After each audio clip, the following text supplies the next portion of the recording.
if you're listening on the podcast, when I mentioned what day this was recorded and whether we recorded on time, it means literally nothing to you. You don't care. You consume it on your own terms. That is the nature of a podcast. But it is also worth noting for those that catch us live on the live stream on Facebook Live, YouTube Live, Twitter Live, and of course, MySpace Live, that when we record dictates whether someone will have a good day and or a bad day. And as we record this special day, noon on a Thursday, there is literally no one on the stream right now because no one knows we're doing this. Welcome to the Pete the Planner Show, everyone. I'm Peter Dunn, Pete the Planner. Joining me as frequently, Kristen is the hello, and Damian Dunn is the who cares. All right, so hey everybody, how's it going? Howdy. Who cares? Right. I mean, who cares? I don't give my title. Who right? cares? So why do I give your title? Yeah, that's fine. Let's go. Let's reverse it. I'll go. Hey everyone, it's Peter Dunn. I'm the Chief Executive Officer at your Moneyline, and this, see, it's dumb. No one cares. No, you're right. But people know. I was on a call the other day. No, I don't want to do that. Never mind. Never mind. Hey, congrats on the call. Now, let me just say this. There are some organizations where title is a really, really big deal. And just because someone has a bigger title, everyone is like, ah. And that I don't care for that. Guilty. Yeah. Guilty? Are you guilty of that, Kristen? I get nervous if someone has what's seemingly an important title. Yeah. You belong in any room in this world, Kristen. That's the mantra of this year, Pete. I belong here. What do you think? Maybe you get that neck tattoo of I belong here. I was thinking about getting it above my eyebrows, actually. You know, what you do is you shave the eyebrow and then it replaces. You just do a tasteful font. Micro text, so it looks like an eyebrow, but if somebody is really close, they can see I belong here. Yeah. Which would be really funny for an eyebrow. Right, because the ink wouldn't necessarily. Anyway, judging people's looks. I was on vacation last week, and I want to give you guys some notes. You want to hear them? Absolutely. Yes. I have several thoughts coming back from vacation. I would like to share them with you. Number one, I went to Seabrook Island, which is near Kiowa, just south of Charleston. Let me tell you, great place. It was the hottest place on earth. It was unbelievably hot. You walk outside for a second and you're drenched in sweat. It was terrible. I don't know if you looked at the calendar, but planning a trip to South Carolina at the end of July might not have been your best decision. Look, I don't know. I'm not a planner. Another note that I want to bring up to you all. I was watching The Hunt for Red October this week, just for fun on television. And it reminded me that it is the dumbest choice in the history of cinema that Sean Connery is the Russian sub-commander. And so he starts the movie speaking in Russian, and then there's subtitles, but he's speaking in Russian in a British accent. 10 minutes later in the movie, every Russian in the Russian sub is speaking English with Russian accents, except for him who's speaking with his British accent. And there's no subtitles because they're speaking English inside of a Russian sub. Now, do I like reading subtitles for an entire movie? Not generally. Yes. But isn't that a tough choice that a Russian sub are all talking English and their Russian sub commander has a British accent? Is that not dumb? It's a movie. I mean, I don't know how much realism you're going for in something like that, but I have no problems with every character making it easy for me to consume that product as possible. I don't know. I think do you guys not watch TV with the subtitles on, or am I weird? Why would I watch subtitles? What? Okay, I'm like I turn the subtitles on all the time. I have to read, or it doesn't.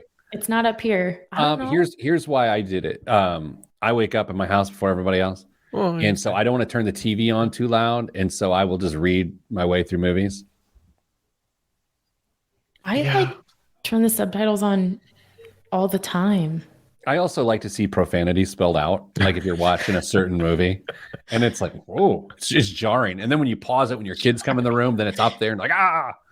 You've got a great track record of pausing movies at great moments. I will note this, that I was in the car with my daughter picking her up from gymnastics the other day, and she grabbed the aux, if you will, and she wanted to play her music.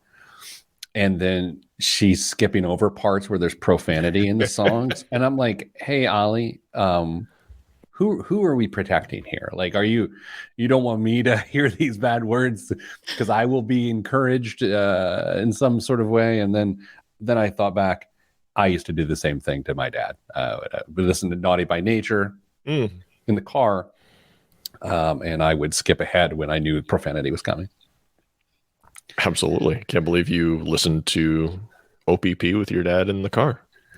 Yeah, I can remember a conversation of just be like, Dad, do you know what OPP means? And you're like, no, what does it mean?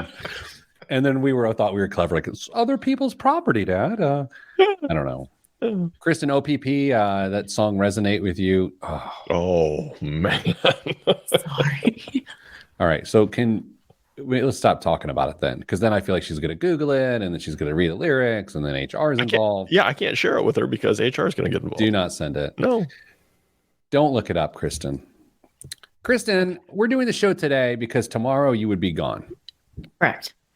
You are going to the debauchery capital of the world, Muncie, Indiana. No, you're going to Las Vegas. Yeah, I am. Las Vegas. Why? I love Vegas. I know that doesn't fit like with our personalities, because like gambling, and I know we talk about those things, but I really like Vegas. I think that there's something for everybody in Vegas, at different price points, at different like types of entertainment. I like it a lot. It's a cheap vacation. Do you gamble? Or it can be. Sure. Do you gamble? A skosh. And what is your vice? Probably roulette, because you get to win like half the time, and I'm there for the entertainment. I'm not there because I think I'm gonna like hit it big or anything. And you can make $20 go a long way. So you'll do like red and black, and then you'll do odd and even, and then exactly. You know what? That's what I do too. Be honest. Yeah, I drag it out as long as I possibly can to keep those drinks coming. Yep.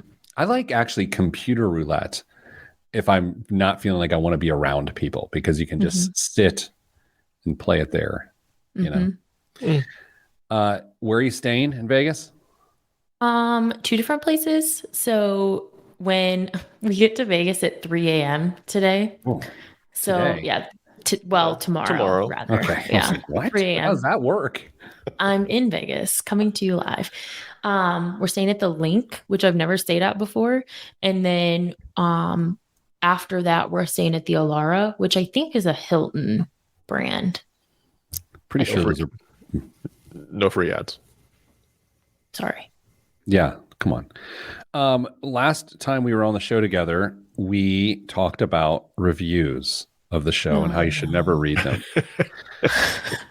So what I wanted to do now is I wanted to go on and see if anyone left us any reviews after we mentioned reviews. So let's see. Read the reviews. Everybody here, stand by.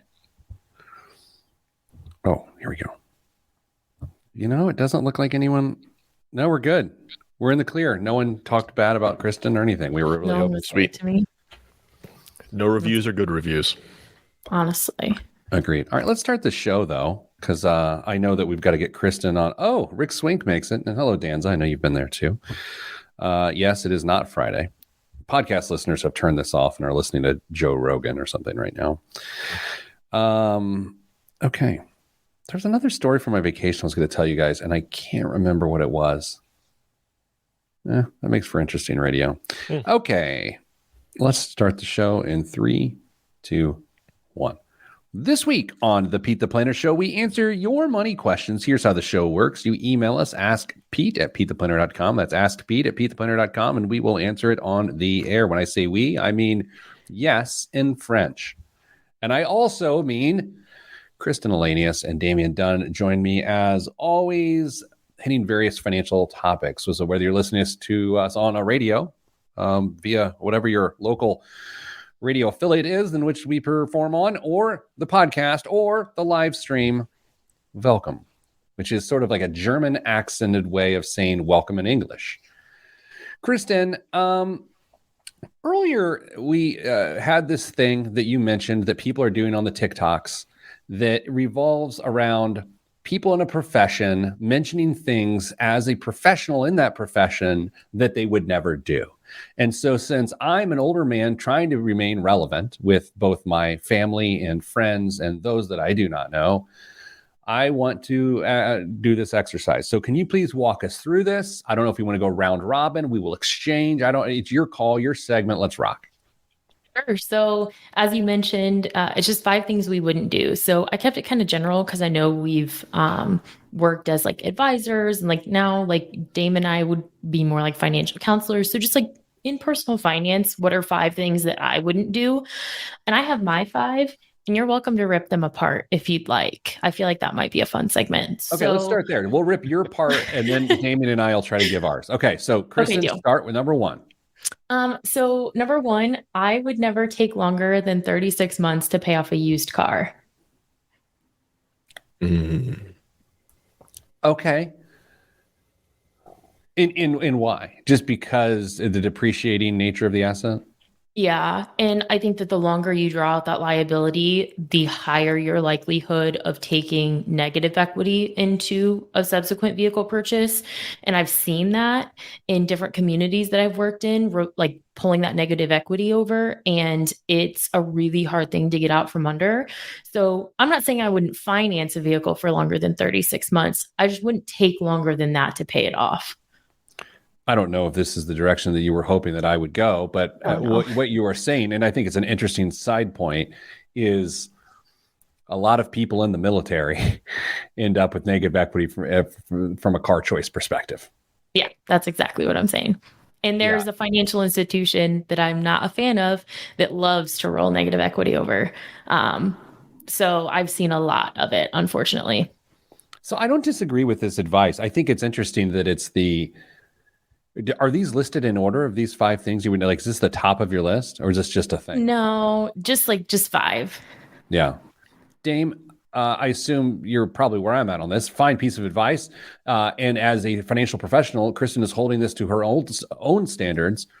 But for some general public, it is tough to execute on that, right?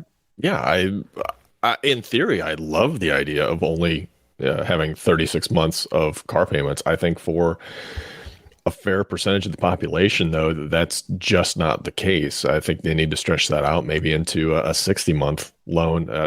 I'm never probably ever going to advocate for some of the ridiculous ones that we see now that are, in the 80-month range and maybe even more. But sometimes I think there just needs to be a little bit more flexibility in month-to-month budgets. And if you need reliable transportation, it may take you 60 months to pay that off. So would I prefer 36? Absolutely. But I'm not going to beat anybody up or even look at them crossly for a 60 month. oh no, Damien looked at you crossly. Yes. Not only is that hurtful, but it means he is 87 years old. Can I say something insensitive? Maybe yes. I'll do it, but I'll do it between the break. I'm not going to do it on the actual radio. Remind me to be insensitive at the break, guys. Deal. Can I jump in and do one, Kristen, or am I messing up your segment? No, go ahead. Okay, I would never own an NFT. Oh, that's good. Same. I mean, it is the dumbest thing in the world. That's a good one. I might like my tokens fungible. I think it literally to me is the dumbest thing in the world. And I also think the idea of like buying virtual property in the metaverse, I think all of it is really sort of the end of human existence. That's a good one. So I'm good at the game. Yeah, you win. I'm going to keep going. I would never spend copious amounts of money on hair replacement. Did you see there's a story out fairly recently where they think they might have isolated the chemical that causes it? Now, If a pill came out, Pete, and it was affordable, would you take it Objectively. just for like 6 months to see what happened? No. And let me tell you why. This is so low maintenance, this look. And it's like, why do I need good hair? I mean, I'm not trying to be attractive. If I'm too attractive, it's distracting to the people I talk to. Mm. I would also note that at one point in time, a company offered me free hair restorations, $30,000 worth of hair restoration services if I would be their spokesperson. And I said no for two reasons. One, I don't want my bald head on a billboard. Number two, I don't like to swim. And I feel like if you get hair restoration services, the after shot is always you busting out of a pool and then wiping your hair to the side. And I don't want to do that. And the other reason is because then I'm asking people to spend $30,000 on hair plugs. And so I don't want to do it. All good reasons. I still really like the idea of driving around 465 with just a giant billboard of Pete on it. Peter on a billboard to get your attention. Yes. Kristen, who, with a full head of hair, who would look more, odder to you, me or Dame? Because for the radio listeners, Dame and I are follically challenged. But both, his is totally chrome domed out. I mean, he shaves it with a razor. Mine's buzzed down. It's the same vibe. But Kristen, who looks weirder with hair? Probably, I would say probably you, Pete, because you don't keep like facial hair. So I feel like it would be more jarring. Yeah, that's fair. Kristen, what else would you not do as a financial professional? I would not work for a company with a vesting schedule ever again. Oh, in terms of the retirement plan. Correct. Yeah. Interesting. Yeah. Interesting. Okay, let's talk about this. This is a whole segment. Damien, tell the people what a vesting schedule is. Vesting schedule. So if you're employed, if your employer has a retirement plan that you can contribute to, and they also match your contributions, sometimes they will say, hey, you know what? If you don't work here long enough, you don't get to keep those contributions, or you only get to keep some of those contributions. There's a couple different ways to go about it, but it's very possible that that balance that you see in your 401k doesn't all transfer to your next job or your IRA based on a vesting schedule and ownership schedule of the employer contributions. Yeah, I mean, look, Kristen, I'm with you here. I think I don't want to be judgmental, and we are talking about what we would do ourselves. And the thing about this whole, what's this thing called, a TikTok thing? Like, it's not a meme. What is it? I'm turning it's into a trend. Okay. Yeah. The thing about this trend is it can trend very judgmental very quickly. Of course. Which is what people love. However, exactly. I mean, look, as an employer who gets to actually make these decisions, I would never, ever have a vesting schedule on a retirement plan. Ever. I don't think it's in the spirit of cooperative success. How about that? I agree with that. Obviously, it's on my list. So, what else? We don't have very much time left. We don't. So we'll come back after the break and hit the rest of the list. And plus, that means I don't have to do my dumb segment this week. Yeah, that's true. That's true. Yeah, my segment was too hard, so we're not going to do that. All right. Coming up after the break, more of what Kristen would not do as a financial advisor. Dame will give some of his. I'll talk more trash about NFTs. It'll be great. It'll be a good time. I'm about to tell a bad story during the break. I'm Pete the Planner. This is the Pete the Planner Show. What were we talking about when I was going to say something? Oh, I don't know if I want to do it now that I'm really thinking through it a second. I'll try. Can I do it? Okay, I'm going to do it. It's sort of a hot take. Ooh. I think it's weird when people say things like, my grandma would have been 168 years old today. Like they'll say, like, when I mean, it's tough when a loved one passes away or a celebrity, or Abraham Lincoln would have been like 312 today. Like, but I think it's weird when you take their age that goes beyond an actual life cycle, and you go like, Moses would have been 7,000 years old today. Like, it's just weird to me. And I saw it recently, and who am I to tell people not to do it. But am I wrong? Is that a bit strange? I've never thought about it, but yeah, I guess so. I mean, grandma would have been 86 today. Okay. I'm sorry Reasonable. for your loss. Grandma would have been 141 today. No, she wouldn't have. She would have been dead long before that. There's zero chance. True. I really want to know the story of what set you Yeah. off on this. No, I will tell you one slightly more serious. This one bothered me. I am gripey Pete, coming off a vacation. This one's serious, but it's bothersome. It's just bothersome culturally to me. So yesterday, today's Thursday the 4th. Yesterday, a U.S. Congresswoman from Indiana died in a car accident, tragically. Just awful. Mhm. Awful story. As 3 other people died as well. And what bothers me is when someone dies that's in the spotlight, and people will tweet things like, I disagreed with her views, but I'm saddened by her loss. Like, that drives me bonkers. Like, why do Nuts. people never was a fan of his, and it's like, well, you have nothing to do with this. Either extend condolences or don't. And I think it's weird. Like, what does a person want the reader of that tweet to come away with when they say, we didn't agree on much? And I'm going to go a little bit further here on this. I felt this way yesterday because it was happening all over the place. Then I read President Biden's statement about her death, and it said the same thing. We disagreed about a lot. It's like, no one cares about your disagreements. This person is dead. And so there's my gripey, frustrating share. It now too is shared with me that I don't like that either. Now that you bring it up. Yeah, I don't either, because it makes it about you, and it's not about you. It's about 4 people that were lost in a car accident yesterday. That's a terrible story.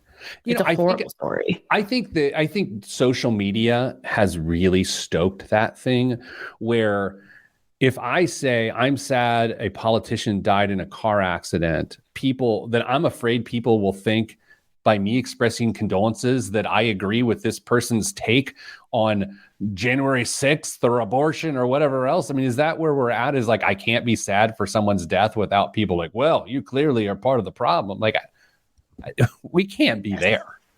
Yes, we are. We are there. I wish we weren't. Do you think the method of demise, or the way they were pushed into post-retirement has an impact on whether or not people make comments like that? That's a good question. A car wreck is fairly ordinary. It's not an uncommon way to pass. But if they would have been, if this person or some individual would have been killed in some extraordinary way, extraordinarily violent way, I should say, does that change how people view that? It's weird topic for a financial show. I'm glad I brought it up. It's in the break. Thanks, though, so man. it doesn't matter. Yeah. God, I can't wait to read these reviews. Yeah. Lil Spence 49 joins us. It's been a while. I hope the whole Spence of all size family is doing well. Lil Spence, Big Spence. Spence 50. Spence 50. Okay. Let's start this segment in 3, 2, 1. Back on the Pete the Planner show. When you last left us, or we last left you, I'm not sure on the relationship there. Kristen was giving us the list of the 5 things as a financial expert she would never do. She began with she would never finance a used car for more than 36 months. Then she said she would never. What was the rest of your list? What did you say? Work for a company with a vesting schedule. Work with a company with a retirement plan vesting schedule. Dame and I fully agree with that one. And what's next on the list, Kristen? I would never enter or allow a relationship to become serious without having money appropriate conversations, like real ones, knowing what we know about money and conflict. So if you're potentially buying an asset with someone, you're moving in with someone, like we talked about the last show, those conversations are non-negotiable, in my opinion. I think we should go over a list of topics, and you can say yes or no, whether or not they are discussed prior to entering this relationship. All right, hold on. And before that, I think there's a good way we can do this. Oh. Kristen and Damien, I want you to be the witness to this. Kristen, I want to, you and I are at a nice restaurant. Okay. And I know that the premise here is that we're on a date, and so let's not make this an HR thing. Okay. HR. Stop it. So I want you to bring up money to have this conversation and see how this goes. In a restaurant? Role play. What's the right thing? I didn't want to say we're out on a walk on a country road. That's a little like we're in a public place. Everyone's safe. Where should we be? Well, I think it depends on your personality. I have a bad personality. No, we're at a bad restaurant too. No, because like for me, I'm kind of a forward and blunt individual sometimes. I would literally be like, let's have this conversation at 5 p.m. on a Thursday. I've sent you a Google Calendar invite, and these are the things that I would like to discuss. Romance. Okay. It's 5 p.m. It's Thursday. Bring it up. I'm here. Kristen, I got here. I brought cookies. What are we talking about? Well, like if we assume that we're moving in together, then you would say something. No, I would say something. Well, HR's involved.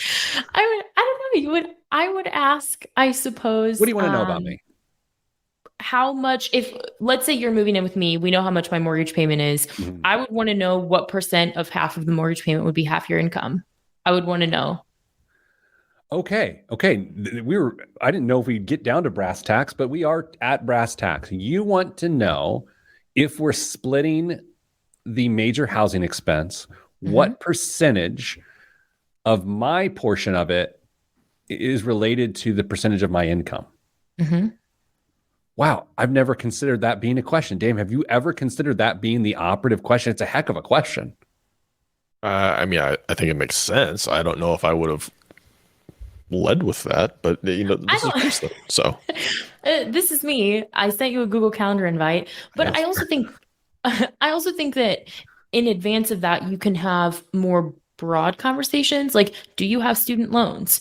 If you're carrying around 6 figures in student loan debt that you've not yet made a priority, for me, I don't know that that's going to work for me. Maybe to someone else, that's not I don't want to say pain point, or like it would be a non-negotiable, but I think that the things that are important to you, if you've been really diligent about taking out student loans or repaying that obligation, might not be in your best interest to be in a relationship with someone who hasn't done that or isn't going to do that. I mean, I'm not saying people's opinions on these topics can't change, but I think that's why it's important to have those conversations.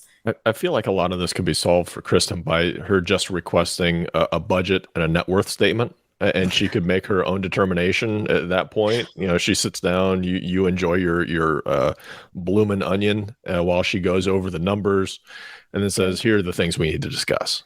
I feel like she would order a credit report. Oh, credit check. Yeah, absolutely. I feel like you should. Okay. Because what if the person you're talking to isn't sure? If they don't check their credit report regularly, they might be being deceitful, even if they don't know.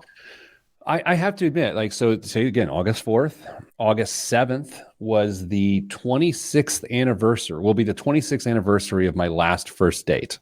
Okay.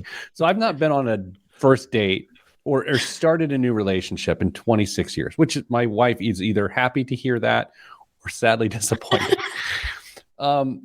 Kristen, I feel you on this. I'm with you, but let's say Damien and I are on a first date. Damien, you and I are on a date. Okay. And how many dates, Kristen, and I'll role play it here. I just need your instruction. You're my Cyrano de Bergerac. How many dates in can I ask Damien what he makes for a living? How much are hearings? I don't know that it's about the number of dates, but the level of seriousness of a relationship. Because people date casually. So if we're on second base, we're on second base, Dame and I. I don't know. Okay, let's say it's getting serious. How do you do? I just hey, I really enjoyed that movie. What's your W-2? What?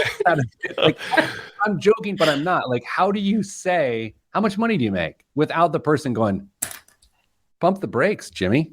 You don't think that it comes up casually anyway? I don't know. I haven't been on a date in 26 years. I think it does. I think especially when people know what we do for a living, I think that people love to give details about their financial life. Like, oh, hey, Kristen, I heard you're a student loan expert. By the way, I owe the Department of Education 150 grand. Like, I think people just offer up that information. I will tell you, I'm not dating any of my friends, but I don't know what a single one of them makes. I will say this, Dame, and I'm not siding or not siding with either of you, but Kristen's point about when people find out what we do, I got it I'm walking around with this invisible priest collar. People constantly are confessing their financial sins to me. Yes. I know what most of my friends make, and I've not asked a single one of them. And I wish I appreciate that they trust me or whatever. I wish I didn't, because then it feels like we always end up talking about money. You know what I mean? Agree with that. I'm not griping. I get it. I totally get it. I mean, if I was friends with a Colts player, I'd be like, how about that game against the Bengals? I mean, all the time, right? Yeah. So That's am I doing something wrong if people are talking to you about all this stuff? That's actually the better question. So, Kristen, people confess their sins to you. Oh, yeah. And they do to me. Dame, Yes. no. Very Dame's unapproachable. well, yeah, we all know that. They don't get Krav Maga right in the neck. Yeah, well, Dame, I make 37. And then he's like, I watched a video on that. Violence. Now you've got dental bills. Oh, shoot. Kristen, what's next on the list? As an adult, this one's a little controversial too. As an adult, I would never own, I'm sorry, I would never own whole life insurance on my own life. Okay. As an adult, Kristen says she would never own permanent life insurance, whole life, on herself. Okay. Can I ask some questions around that? Sure. If you were, let's say you were me, okay? I'm married, got 2 kids. Was the same stance? Are you saying as a person not in a marriage, that's how you view it? I think 98% of the time I would apply that advice broadly. I'm a very buy term and invest the rest kind of gal. Sure. But I'm sure that there are anomalies to that statement, but as a general rule, that's where I would land. Dame? I don't know. I'm probably not nearly as rigid on that as Kristen is. I think there are times and places for just about any financial product out there. And if a whole life insurance policy seems to fit the bill, then yeah, it's going to be a pretty small subset of the population that I think that makes sense for, but I wouldn't be scared of it. Yeah, they don't bother me. I mean, I totally get your point, Kristen, right? I get where they can go wrong, but I feel like those stories are so horrifically scary that sometimes the prudent times to buy permanent life insurance are ignored. And it's with that. Coming up after the break, what are the things that Damien wouldn't do with his financial life? All that's next. I'm Pete the Planner. This is the whole show. I don't have any of them written down, Pete. I have no idea what I'm going to say. That was her question, not mine. You don't have to write things down. You've got a brain. You just use your brain. You don't need to write it down. Do you want me to go? Yeah. Okay. Come on. I don't know. I'll figure something out, I guess. But no, I don't. You'll figure something out. Come on. You love thinking on the fly. We've talked about this. He loves that. Dame, when would you buy whole life insurance? Come on. Good question. If I was already maxing out all of the other tax advantaged ways to invest my money through employers or personal IRAs, whatever, if I had a healthy amount of non-qualified assets already established, and then I also wanted some sort of coverage, or I also wanted to get a whole policy with long-term care benefits on it. Bingo. Okay, I like both of those. And I would also say, let's say you've got family history and you feel like you will not be able to get coverage later. I would absolutely do it. And I also think for much older people, which, I mean, how much older than me can you get? But much older people, sometimes they just need a smaller amount of permanent life insurance as a burial policy. So it's not... Survivor needs and burial policies are very different to me. If someone has $50,000 of permanent life insurance, who gives a rip? That's fine. If you have $300,000 of permanent life insurance and it fits into your financial plan, then I guess I don't. I totally get the criticism. I just don't. It doesn't. I don't know. I feel the Okay. same way about annuities. People love to Yeah. get upset about annuities. And it's like, okay, get upset, but they have a place for some people, you know? I was up on my soapbox because I sent this TikTok to Damien That yesterday. was going to be one of my things that I'd never do. Oh, TikTok? This specific no. the idea that is being espoused. Okay, well, in this don't TikTok steal. video. This is Damien's only thing he can talk about for It's the the next only 9 thing, minutes. only one. What All right. about the recession? I was prepared. Nobody wants to talk I mean, about yeah, it. it's the tease for the show that I put I into the brought chat. receipts. We'll do it next week. There'll still be a recession next week. Don't worry. There will. Will there be? Stop it. Are we in a recession? Oh, stop, both of you. Okay, Dame, we're coming back. You and I are going to go tit for tat. I'll be the tat with those things. Okay.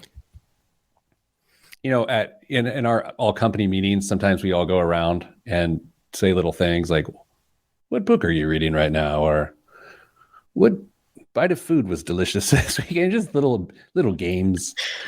The other day, I was like, "Wonder if we could be like, show us your tattoos." And I was like, "Wait, that's a horrible idea, right?" If we're like, "Anybody got any ink?"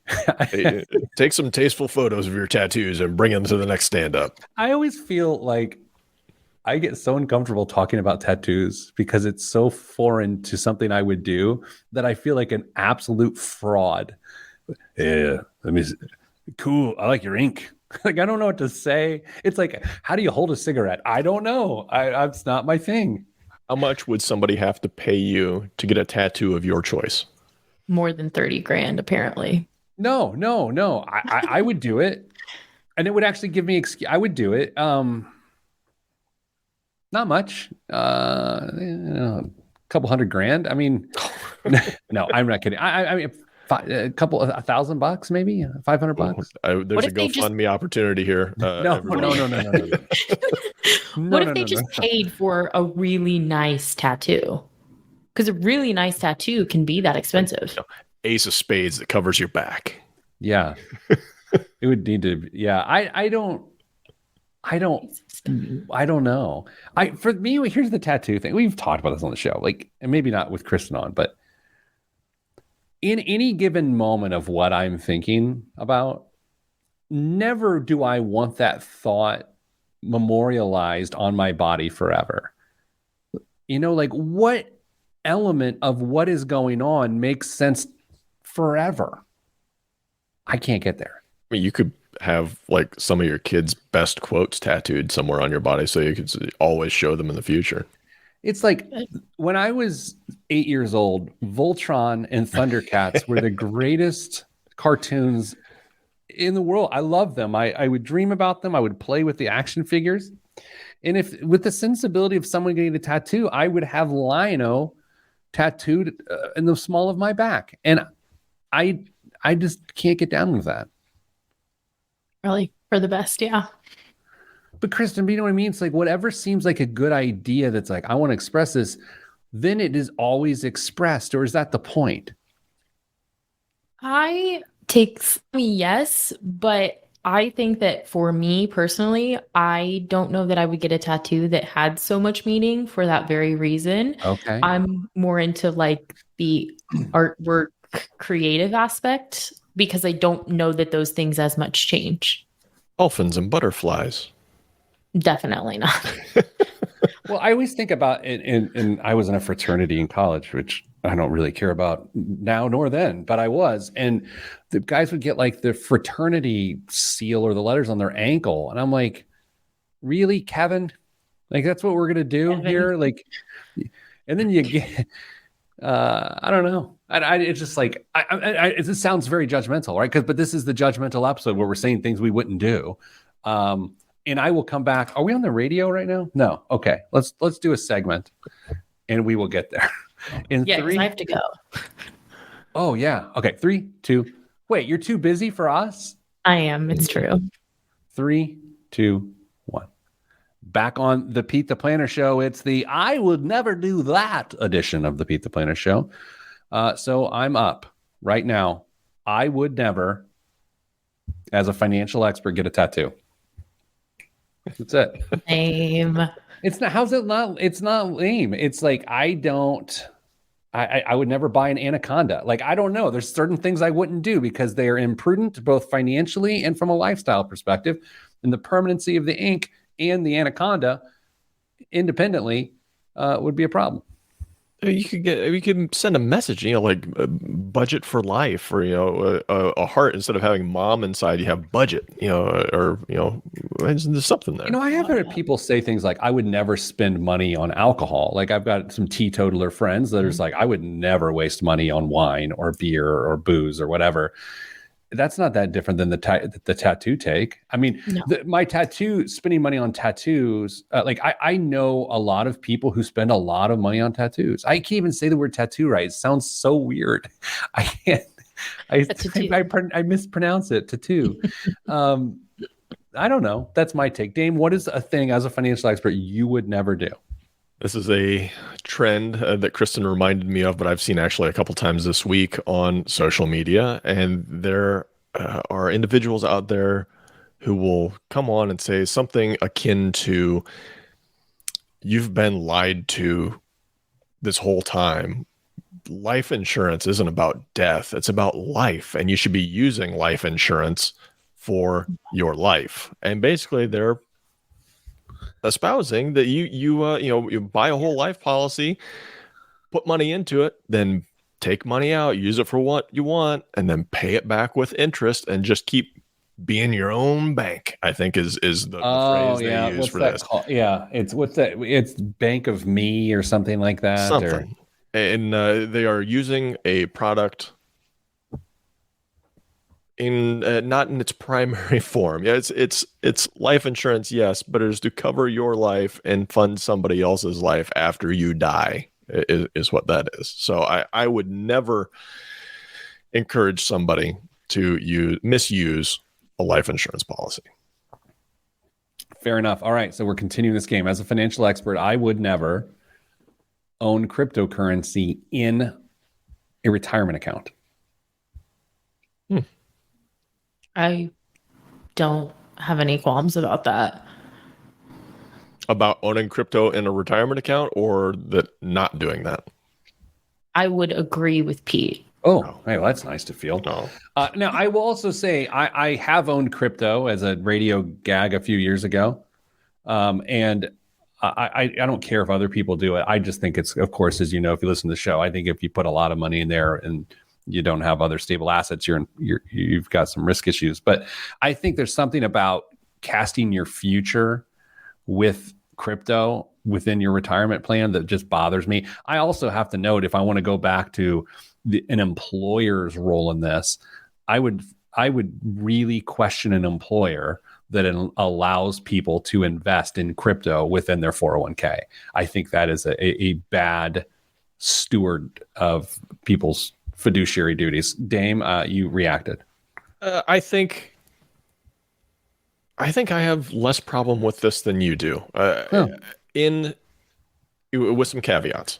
I think if an employer is going to offer it inside of their plan, I think they need to find a way to put curbs on it, that it cannot exceed a certain percentage of the contribution amount that is put in on a regular basis. So if you want to own crypto, your contributions cannot go towards more than 10% of your overall contribution for that pay period. And try and keep, hopefully, your exposure to that one asset class a little bit more tempered. I don't know if that's, I think that's actually possible, but I can't remember for sure. I'm sure Mrs. Advice is probably going to send me a text message here any minute and tell me yes or no, that's possible. From a personal standpoint, this is where I think it gets stickier, because individuals aren't the best investors. We see this in different studies all the time, and people chase trends and fads, and they would most likely just pile into whatever they think is hot, especially if they think they have a clue of what's going on with crypto. And they could possibly end up really, really behind on where their retirement contributions should be. But I don't necessarily want to deny them that opportunity to screw up their own life if that's what they want to do. So I don't know. I think I'm a little bit more open to the idea than You're more progressive. Yeah. Isn't that fun to say? Take that. I know this will probably come up in the current events segment of the show, but I would never take financial advice from Reddit. I would never take financial advice from Reddit. Currently, I mean, like the what's it? The Wall Street trend. What's the account? Thunder Nuts. Wall Street Bets. Wall Street Bets. Yeah. I mean, here's the thing. They've now picked this tech company that's up like 31,000% or something crazy in the last couple of weeks. It just seems wrong. I don't know. I think it's really interesting, and I can say this because of what I do and my background, that I love reading through advice on Reddit. Do you? I love it because sometimes it's just hilarious to see what people are saying. I was sad at the same time because somebody's taking what they're saying as gospel, but a lot of times it gets me thinking about perspectives that I might not have considered, and then I have to figure out why they're wrong or why they might actually have some credence to them. So I enjoy doing it. I wouldn't say it's probably the best idea for a lot of people, though. Kristen, would you, as a financial expert, ever go to an ATM in a casino in Vegas? Yes. Or are you going to do that this weekend? Probably yes. Yeah. All right. So here's a question for both of you. And by the way, if you're just tuned into the show this week, it is the strangest potpourri of topics of all time. These are the things we would never do. But Damien, you said something, you like reading Reddit all the time. And this sounds like a loaded question. So please be assured it is not a loaded question. Do you do that on your personal time or do you do that at work? Because I hate reading financial stuff when I'm not at work. And I'm not saying I'm bothered if you're on Reddit. I mean, it's your job to know all these things. But do you read that in your personal time?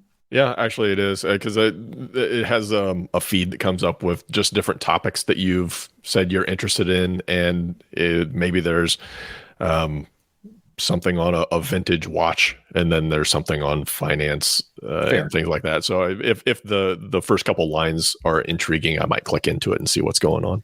Kristen, are you consume personal finance materials outside of work too? Yes, because I'm a sucker and the algorithm knows that I can't stand, like the video that I sent to Damien yesterday. It was like, I don't know, like 6:30 p.m. and I was like, check this out. This sucks. And I like sent it to Damien. Whoa. It did. Harsh language. I'm going to have to put a warning on the show now. It was not good. And so the algorithm knows what you want to see. And because I watched it and shared it, now I'm going to see more of that type of thing. So unfortunately, I see it a lot. I did that once. My daughter and I were looking at Instagram, and you know that it shows you what to look for or whatever. And I clicked on something because she was like, "Oh, click that!" And now I've got all of these types of things being served to me because of the algo, and it stinks. And it's like when my TiVo used to think that I was like a 12-year-old boy because I watched Thundercats once, but I was actually 24 and married. And anyway, algorithms. All right, Dame, here's what we're going to do. Coming up after the break, biggest waste of money of the week. Now, one could argue, wait a second. Did Cassie just comment on the show? Yeah. All right, we'll deal with that during the break. But coming up after the break, we are going to do biggest waste of money of the week and current events, talk of student loan starting back up. There's talk of it being delayed again. The student loan servicers are being told again to not send out bills for September. We'll talk about that and some other things here right after the break. And by the way, the tie-in to the biggest waste of money of the week is actually going to be something we talked about in the previous segment. It was a hidden Easter egg. It is all here for you next. Right here on the Pete the Planner Show, I'm Pete the Planner. When you start the outro 40 seconds from the end of the segment, you find yourself stunning. It's aggressive. Damien's lovely bride, Cassie. Oh, I said bride. I think when guys call their wives their bride and dated, it's annoying. This is my bride. Because I occasionally like will slip and say that. And it sounds judgmental. It's a judgmental episode of the Pizza Planet Show. So I don't want to call someone else someone's bride. Cassie is your life partner. We read Morning Brew together at the breakfast table. Of course, he reads it in his personal time. What is Morning Brew, Cassie? What is Morning Brew? What? It's a email newsletter that you get that summarizes top stories Good idea. of the previous day. So like Morning Brew and Wall Street Journal, and it's The water coolest. I don't do that one. I like that one. It's aggressive. Yeah, well, go figure. How long are you in Vegas? I fly out tonight at 11 and I fly back at 3 on Sunday. 3 p.m. Mm-hmm. Wait, so So, this like, is just a 3 days? weekend excursion? Mm-hmm. I get the feeling you're fun. Do you like fun? I'm a lot more fun now than I used to be. Oh, Yeah. that's fun. Good Yeah, for it is you. fun. It is good for me. That's nice. That's good to hear. I've never been fun, and I don't plan on it. Don't care to be. Well, you know, I'm funny, not fun, right? Funny, not fun. Dame, Maybe if you had a tattoo and a full head of hair. man, maybe. Aqua Greg. Craps, blackjack, or slots. None of the above. He's late in joining, clearly. Yeah, Greg. roulette, buddy. Roulette. It was Pete buys you a sandwich day here at the office, and I did that because I know how much Aqua Greg likes sandwiches, specifically, and I'll put mustard on a cheesesteak, which is weird, as we've talked about here on the show. And he didn't show up today; he worked from home, so that's on him. Greg.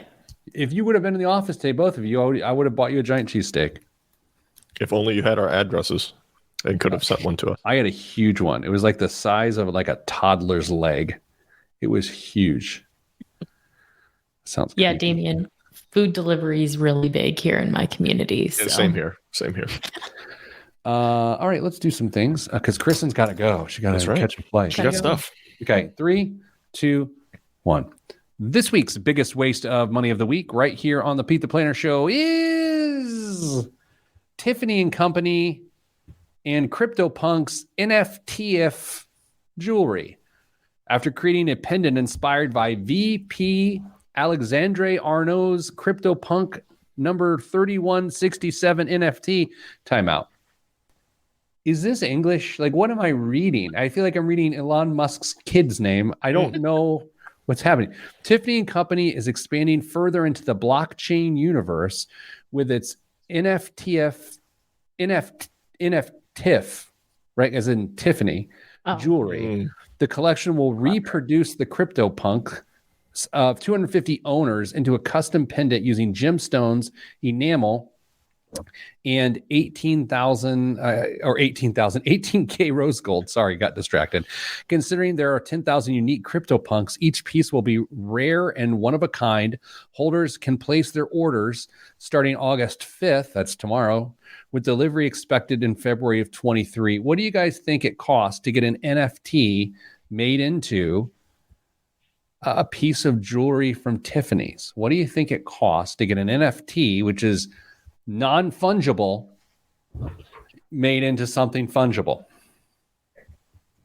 Are we looking at the price of the piece itself or just how much it costs to commission them to do it?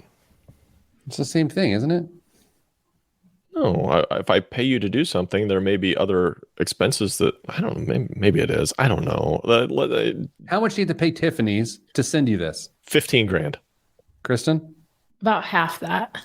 $51,000 Oh my. to get a pendant made of a non-existent thing. Do you know how small that thing is? It looks tiny. Yeah, the whole thing's dumb. Can I ask a point of clarification? Sure. I won't be able to answer it, but go ahead. I thought the whole point of NFTs were that they didn't exist. But how do you flex with something like that? You've got to have something on your key ring. No, your digital wallet. Take out your phone and show your friends. Yeah, damn you, jewelry guy. Like, what's the most jewelry you'll personally wear as a 44-year-old man? Watch. and a Ooh. wedding ring. Wow, we almost forgot that. Yeah, watch and a wedding ring. I mean, this has literally been off my finger maybe twice since I got married. So I mean, it's just kind of part of me at this point. Both times you were in a seedy part of town. No, I wear a ring, a watch occasionally, and I got this bracelet in Australia that about once every other year. It's this silver bracelet. I'll put it on, but that's the extent of my male jewelry. Where do you wear that bracelet? To work, and then I realize that it hurts when I type, and so I don't wear it for another couple of years until I see it and think, I wonder how tight this will fit my growing fat wrist now. Really thought you were just going to say on my wrist. Where else would I wear it? But okay. What's in the news, Dave? A little known Hong Kong-based company appears to have become the latest obsession of traders on the popular Reddit forum Wall Street Bets, helping its stock shoot up 21,000% since its IPO less than a month ago. Shares of AMTD Digital have spiked nearly 3,000% over the past week and were up 126% on Tuesday alone. The company debuted on the New York Stock Exchange on July 15th, listing its shares at $7.80. Pretty affordable. Since then, the price has jumped to $1,679. What? Yeah. This is problematic, y'all. Like, this is... And I actually read a statement from that company that didn't say stop, but they're just like, hey, we don't have the financials to justify these numbers. It puts these companies in a weird spot. Yeah, they brought in $25 million in revenue last year, and this week the market cap is $310 billion, surpassing Shell, Costco, and putting it closer to the size of Walmart and Exxon. That was my point. Was that what? I don't know, probably more than a year ago already when we were talking about GameStop. It's like the damage that collectively we're doing to these companies is not good. This company was obviously not prepared for this. Yeah, I just keep thinking of like, it goes back to like the Elon Musk Twitter stuff. Before him trying to buy Twitter and bailing, but even like his tweets about the market on Twitter. How is this not market manipulation? That's what I don't understand. It just seems so unfair. I don't know. The only thing less fair than this is the fact that there's really not great insider trading restrictions against Congress, right? Occasionally someone will get busted on it, but there's so much more going on out there. Now I sound like a conspiracy theorist, but we've covered this on the show too. That exists. I feel like a bill was passed through the House to limit that coming up soon, but I could be totally wrong on that. I can't wait to watch it get turned down by the Senate. So, yes. What else, Dame? Less than 100 days after laying off 9% of employees, Robinhood announced Tuesday that it would slash another 23% in a second round of layoffs. In a message to employees, which used the word Robin Hoodies, which is basically the whole reason I read this article, CEO Vlad Tenev took responsibility for the cuts, blaming his ambitious hiring during the pandemic. The company's layoffs match a broader vibe shift in employment. The total number of job openings fell to a 9-month low of 10.7 million in June, which suggests the labor market is softening a bit. Sounds like recession. I feel very sorry for all of those people at Robinhood. I hope they land on their feet. And yeah, I feel bad. I'm not even, per our discussion earlier, I'm not going to give my view on Robinhood in general. I will simply offer my condolences to those who lost their job. I see what you did there. Very nice. Yeah. Thank you. Data from the Federal Reserve Bank of New York released yesterday revealed that Americans are shielding themselves from inflation by forming an alliance with an old enemy, credit card debt. The study found that credit card balances grew 13% year over year, the largest jump since 2002. According to the Fed researchers, that increase can be partially attributed to consumers struggling with rising prices. Inflation hit 9.1% in June, the fastest pace in 4 decades, and Americans are collectively responding, not now, maybe next month.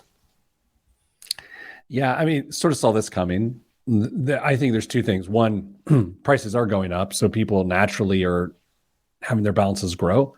But I don't think consumer habits have shifted to the point of caution, right? I don't think people have slowed down their spending enough heading into this recession, Kristen. I agree with that statement. Anecdotally, I feel like I haven't seen that. I'm sure that there are people who've done that, but I think big picture, it doesn't feel like we're behaving like we're in a recession. I agree. I So saw. Oh, go ahead. maybe we're not in a recession. I will say this. That's the topic of next week's show, and here will be one of my main points of evidence. Walmart just laid off people at headquarters, like in leadership. If you're one of the largest companies in the world, and consumer goods are how you make your money, and you think people are going to buy less consumer goods, and you cut management, that's a recession. Yeah, they're already struggling, trying to get rid of a whole bunch of inventory that they've got bought up. So yeah, that's coming for sure.